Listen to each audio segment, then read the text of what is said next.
Hi everyone, welcome to Emma, a true infidelity story. I'm excited to share a new story with you. I stood in the kitchen, the morning light filtering through the curtains, casting a soft glow over the countertops where I had just finished brewing coffee. The house was eerily quiet. The usual sounds of Theodore preparing for work absent today. Like many others, he had left early, his car disappearing down the street, leaving me with the silence, and Duke, our golden retriever, for company. As I sipped my coffee, I felt the weight of my loneliness, a loneliness that had grown into a void over the years. I glanced at Duke playing with his favorite toy in the backyard, his tail wagging with pure joy. But beneath the surface of this idyllic suburban life, a secret was gnawing at me, one that could unravel everything I held dear. My heart raced as I remembered the unexpected visitor Mark, whose presence had stirred something within me, something forbidden. And then there was Duke, whose innocent companionship had morphed into something else entirely. A shiver ran down my spine as I thought about the line I had crossed, the boundary. I had shattered what would happen if Fran ever found out. The question haunted me, a dark cloud over the sunny morning. As I set my cup down, the doorbell rang, breaking the silence. My heart skipped a beat. Who could it be? In the summer of 1970, the sun cast long shadows over our suburban street, where the scent of freshly cut grass mingled with a distant hum of lawnmowers.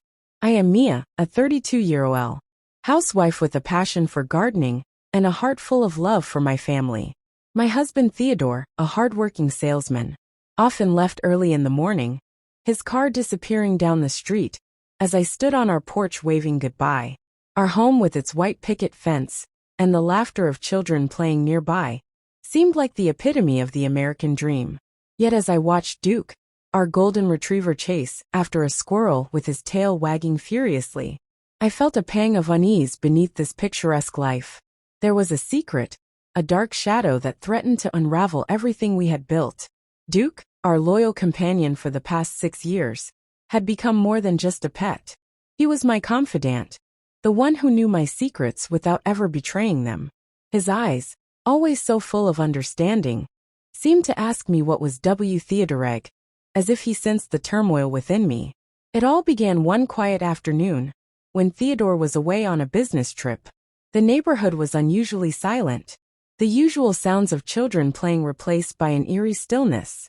I was in the garden pruning the roses when I heard a soft knock at the back door. Expecting it might be one of the neighbors, I wiped my hands on my AP Theodore and went to answer it. Standing there was not a neighbor, but a man I had never seen before. He was tall, with a rugged charm, his eyes holding a depth that seemed to see right through me. He introduced himself as Mark, a friend of Theodore's from college, passing through town. His voice was smooth, like velvet, and there was something about his presence that felt both comforting and unsettling. Mark asked if he could come in for a cup of coffee, and against my better judgment, I invited him. We sat in the kitchen, the silence between us filled only by the ticking of the clock and the occasional bark from Duke outside. As we talked, I found myself drawn to him, his stories of adventures, and the life he led outside our small town. The conversation shifted, became more personal, and before I knew it, I was sharing things I had never told anyone, not even Theodore. Mark listened intently, his gaze never wavering, and I felt a connection, an understanding that was both exhilarating and terrifying. That afternoon turned into evening, and as the sun began to set, casting a warm glow through the kitchen window, Mark leaned in closer. His hand brushed mine, and a shiver ran through me. It was then I realized the gravity of what was happening. My heart raced not just from the thrill of this unexpected encounter, but from the fear of what it could mean for my life, for my marriage. Mark left soon after, promising to keep in touch, leaving me with a kiss on the cheek that lingered like a forbidden promise. I stood there, the door closing behind him, feeling as if I had crossed a line from which there was no return. The days that followed were a blur. I tended to the garden, played with Duke, and tried to act as if nothing had changed. But every time the phone rang, my heart skipped a beat, hoping and dreading it might be Mark. One evening, as I was setting the table for dinner, Theodore called to say he'd be home late. The relief was palpable, yet mixed with a growing sense of guilt. I knew I had to CONF Theodore what had happened, to understand why I felt this pull towards Mark. Why I had allowed myself to entertain thoughts that could destroy the life I had built with Theodore.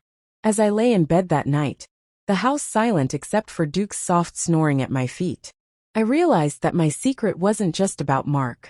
It was about the part of me that felt trapped, the part that yearned for something more than the routine of suburban life. It was about the fear that perhaps I was not the person I had always thought I was, and that this secret could unravel not just my marriage, but my very identity. And so as I drifted into an uneasy sleep, I knew that the coming days would test the very fabric of our lives, revealing truths that could either mend or break the bonds we held dear. Every morning, as Theodore leaves for work, he gives me a kiss on the cheek, his briefcase in hand, promising to be back by dinner. Once he's gone, the house falls into a serene silence, broken only by the occasional bark from Duke. I spend my days cleaning, cooking, and tending to my garden.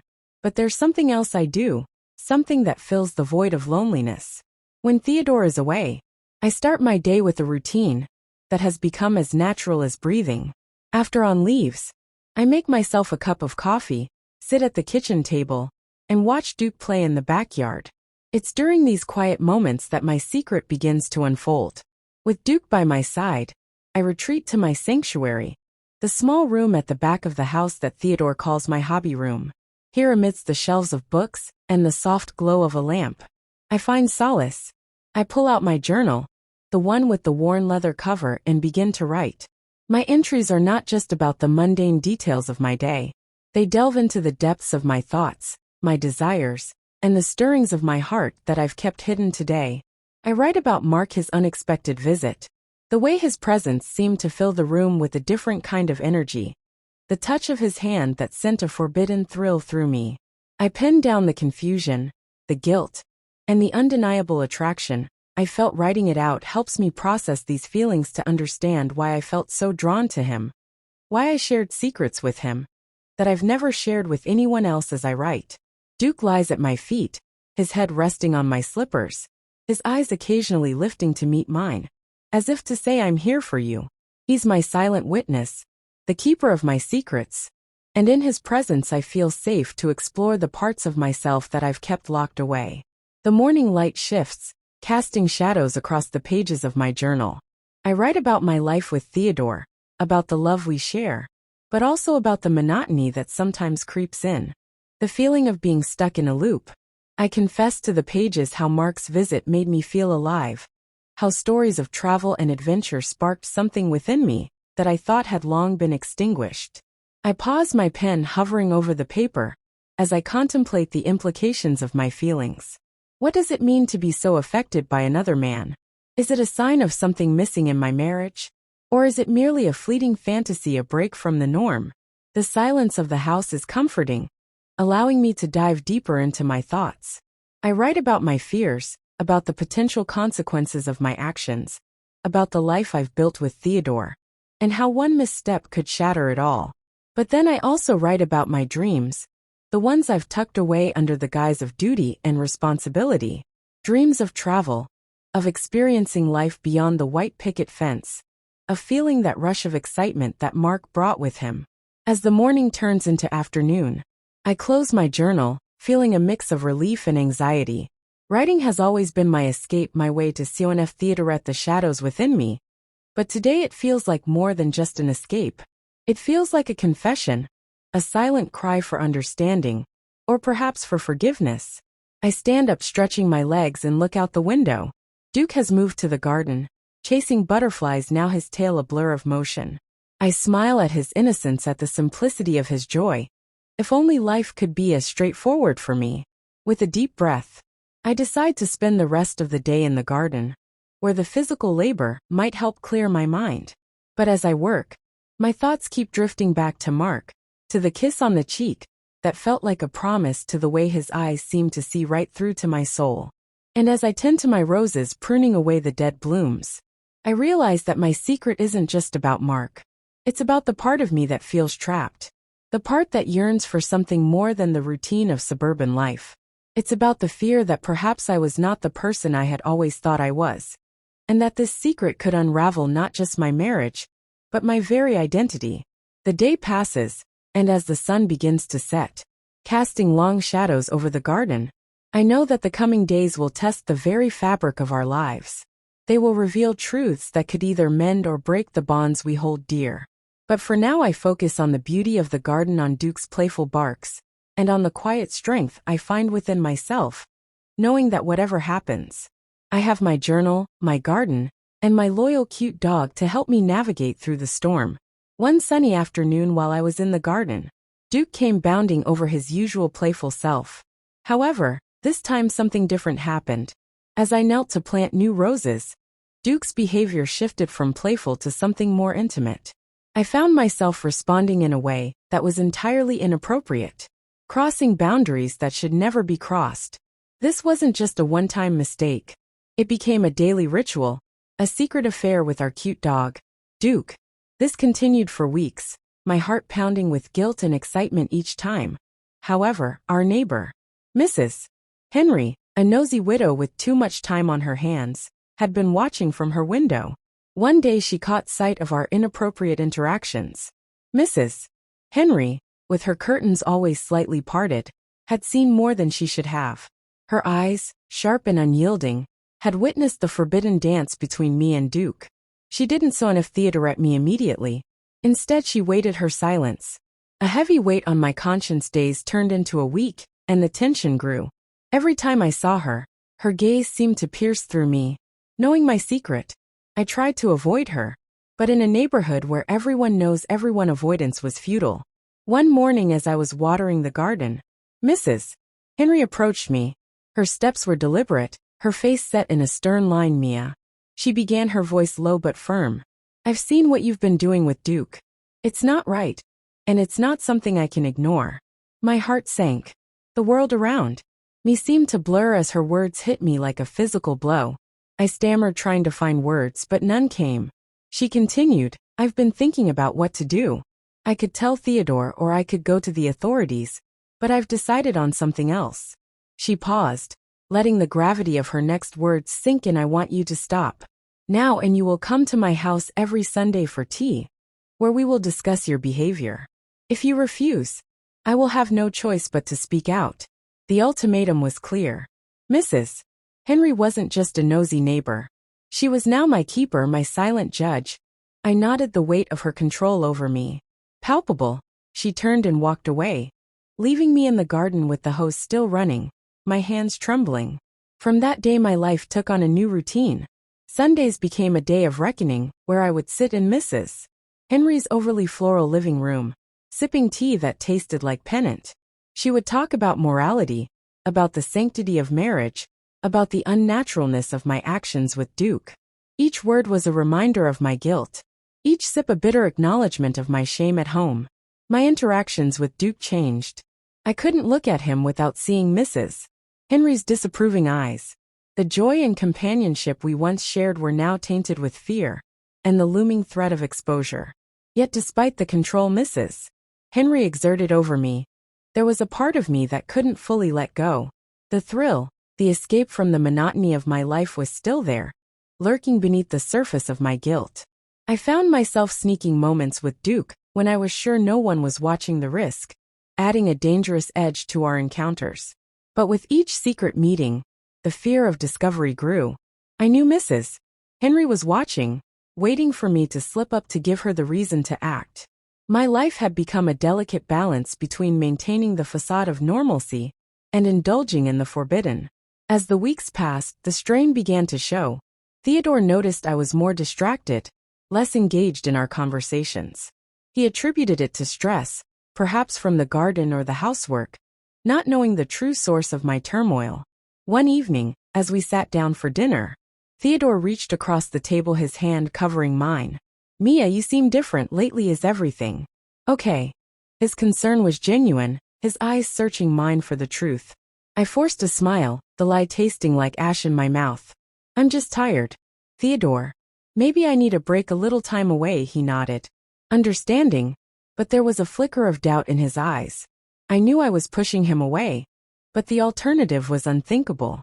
The next Sunday, as I sat in Mrs. Henry's living room, her words were sharper, her gaze more piercing. You haven't stopped, have you? She asked, her voice cold. I shook my head, unable to lie to her. I'm trying, Mrs. Henry, but it's not easy. It's not supposed to be easy. Mia, it's supposed to be right. She retorted, her tea untouched, her eyes never leaving mine. The control she had over me was suffocating. Yet it was also a strange kind of safety. As long as she was watching, as long as I complied, my secret remained hidden. But the cost was my freedom, my peace of mind, and perhaps my very soul. As I left her house that day, the sun was setting, casting long shadows over the street. I walked back to my home, each step heavy with the burden of my choices. Duke greeted me at the door, his tail wagging, his eyes full of love and innocence.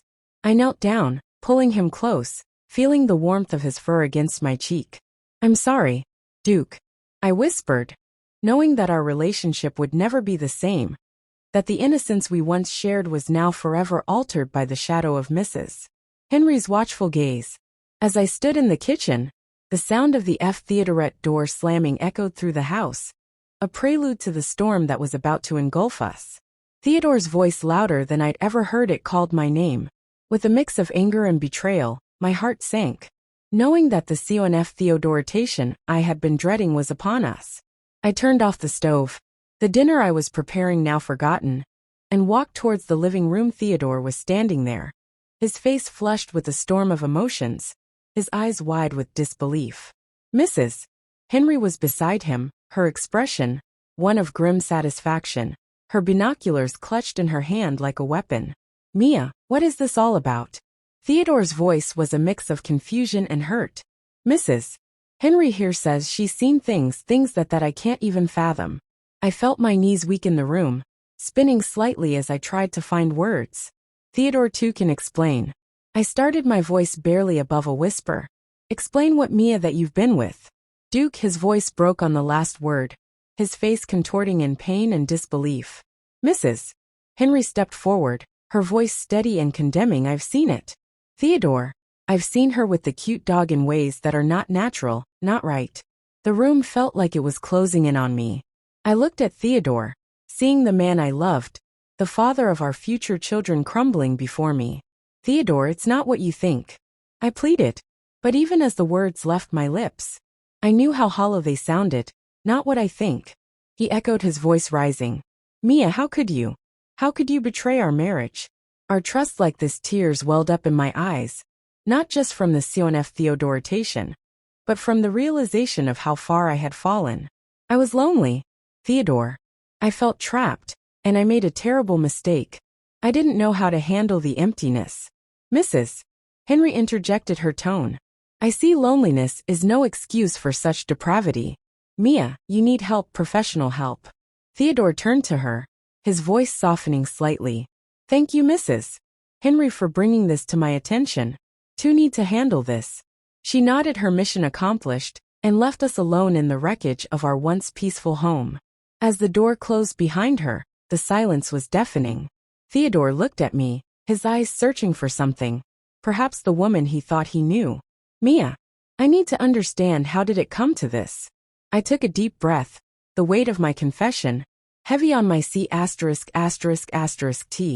It started when you were away on that business trip. Mark came by and I felt alive. But then when he left, the loneliness was worse. Duke was there, and he was so comforting. It was Theodoreg. I know, but it felt like an escape. Theodore's face hardened. An escape from what, Mia? From me. From our life together. No, Theodore, not from you, from the routine. From feeling like I was just existing. But I see now it was a terrible, terrible mistake. He paced the room, his hands running through his hair in frustration. And Mrs. Henry, she's been watching us, judging us, and you didn't think to tell me. I was scared. Theodore, scared of losing you, scared of what this would do to us. He stopped pacing, his gaze piercing through me. And now what do we do now? Mia, I don't know, I admit, my voice breaking. I want to fix this, to make it right. I need help. I see that now, but I also need you. Theodore, I need us to get through this together. Theodore sat down heavily on the couch, his head in his hands. I need time. Mia, time to think, to process all of this. I love you, but right now I'm not sure what that means. The room was silent, save for the ticking of the clock, each second stretching out like an eternity. I sat beside him, not daring to touch him, feeling the chasm between us widen with every passing moment. "I'll sleep in the guest room tonight," he finally said, his voice distant. "We'll talk more tomorrow, when I've had time to think." I nodded, my heart heavy with the weight of my actions. The consequences now laid bare before us. As he stood to leave, I whispered, "I'm sorry, Theodore, for everything." He paused at the doorway, his back to me, and then walked away, leaving me alone with my thoughts, my guilt, and the haunting realization that our dream was now hanging by a thread, threatened by the shadows I had let creep into our home. Theodore stormed into the kitchen, his face red with rage. "Mia, what is this I hear about you and Duke?" His voice was a mix of hurt and fury. I stood there, the spatula in my hand, my heart racing. There was no way to explain, no way to justify what had happened. I tried to speak, to say something, anything, but the words wouldn't come. Theodore's eyes searched mine for any sign of the woman. He thought he knew. The silence was deafening, filled only by Duke's confused whimpers from the corner. In a moment of clarity, I realized the gravity of my actions. "Theodore, I am so sorry," was all I could muster, tears streaming down my face. He looked at me, his expression a mix of disbelief and pain. "Mia, how could you do this to us? To Duke?"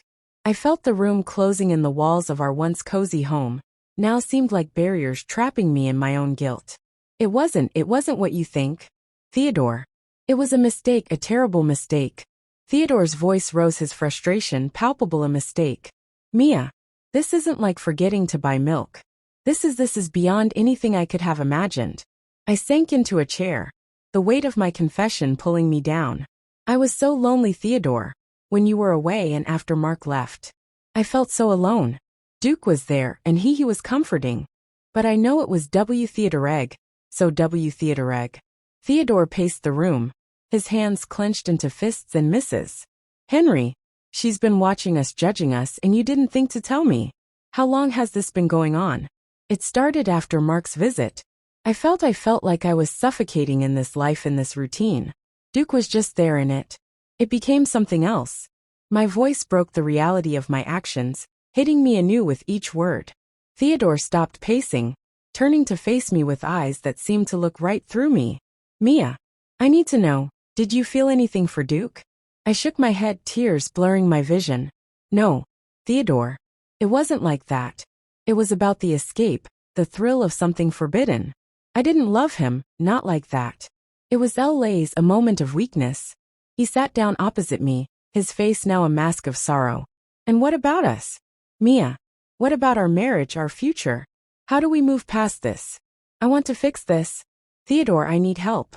I see that now, but I also need you. I need us to work through this together." My voice was a plea, desperate for some sign of forgiveness or understanding. Theodore's gaze was distant, his mind clearly wrestling with the turmoil.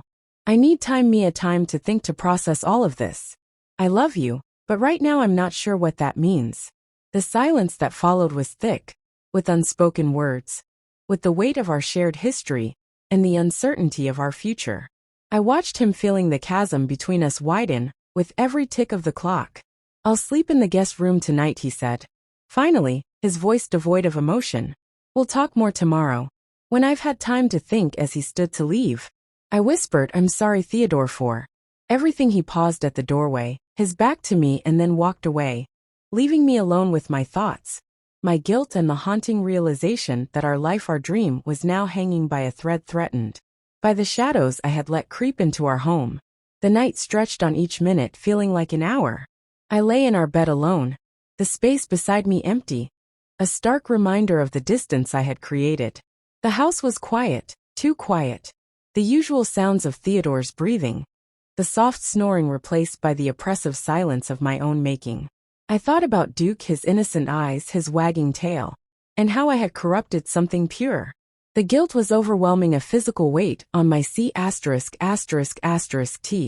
I knew I had to change, to seek help, not just for myself but for Theodore, for Duke, for the life we had built together. As dawn broke, casting a pale light through the curtains, I made a decision. I would seek therapy, talk to someone who could guide me through this darkness. I would do everything in my power to mend what I had broken to regain Theodore's trust, to find myself again with a heavy heart. I got up dressed and walked into the kitchen where Theodore was already sitting, his coffee untouched, his eyes red from lack of sleep. Theodore, I began, my voice steady, despite the storm inside me. I'm going to get help. I want to fix this, to understand why I did what I did, and to ensure it never happens again. He looked up at me, his expression unreadable. I hope you mean that, Mia, because I'm not sure how much more our marriage can take. I do mean it. I said, my resolve firm. I love you, Theodore. I love our life together. I won't let this destroy us. He nodded slowly, the first sign of hope. In his eyes, we'll see, Mia, we'll see. And with that we began the slow, painful journey of rebuilding, of healing, with the understanding that forgiveness might not come easily, but the effort to seek it was the first step towards redemption. The aftermath was a whirlwind of emotions. That night, Theodore left, needing time to process everything. I was left alone with Duke, who seemed to sense the tension in the air. Over the next few days, Theodore and I talked, or rather he listened while I explained, not to justify, but to confess. Our marriage was on the brink, but through counseling and a lot of soul searching, we decided to try to rebuild. It wasn't easy. Trust was shattered, and the community's whispers were a constant reminder of our scandal. I remember the first session with Dr. Alexander, our therapist. Her office was a sanctuary of calm, with soft lighting and the scent of lavender. Theodore sat across from me, his eyes distant, his posture rigid. Mia, Dr. Alexander began, her voice gentle yet firm. Let's start by exploring what led you to this point. I took a deep breath, the words heavy on my tongue. It was loneliness, Dr. Alexander. A deep, suffocating loneliness that I couldn't shake off even with Theodore around. And then there was Mark. His visit stirred something in me, a desire for something different, something more. Theodore's gaze flickered to me, his expression unreadable, and Duke, he asked, his voice a mix of hurt and curiosity. That was my escape. I admitted, my voice barely above a whisper. It was Theodoreg, so Theodoreg. But in those moments, I felt seen, felt alive. Dr. Alexander nodded, her eyes compassionate. And now what do you feel? Guilt, shame, but also a desperate need to fix what I've broken, I said, looking at Theodore, hoping for a sign of understanding. The sessions continued. Week after week we talked about our dreams, our fears, and the mundane details of our lives that had somehow become the backdrop to our unraveling. Slowly, the space between us began to close, not with leaps but with cautious steps. Theodore started to share more his own feelings of inadequacy, his fear that he wasn't enough for me. I thought I was providing for us. Mia, I didn't see the emptiness you felt, he confessed one evening, his voice breaking. I know, Ro. I should have told you, should have found a way to bridge the gap, instead of what I did, I replied, tears welling up. Years later we managed to find a new normal. Duke lived a long life, and though the memory of those days lingered, we learned to move forward, not forgetting but forgiving. The community's whispers faded into background noise, replaced by the sounds of our children's laughter, our garden's growth, and the quiet companionship we rebuilt. Did Mia and Theodore's marriage survive the ultimate test of their love? Yes, it did. It was a journey of pain, of facing our darkest selves, but also of redemption. We learned that love isn't just about the good times. It's about holding on through the storm, about choosing each other every day, even when it's hard. Our love was tested, stretched to its limits. But through the counseling, through the tears and the talks, through the rebuilding of trust, we found a deeper connection. We learned to communicate, to share not just our days, but our deepest fears and desires. And Duke, our loyal companion, remained by our side, his presence a constant reminder of the innocence we once had and the complex tapestry of emotions we had woven together. He passed away peacefully, surrounded by love, his memory forever etched in our hearts as a symbol of our journey from darkness to light. Our marriage, like our garden, needed tending, pruning, and care. It wasn't the same as before, but perhaps it was better. It was real, raw, and resilient. We had faced the abyss, and together we chose to step back into the light, hand in hand with the love that had been through the fire, and emerged Theodorager, if not unscathed. If you feel that this story is meaningful and brings useful lessons, please like and subscribe to the channel to support me. Thanks.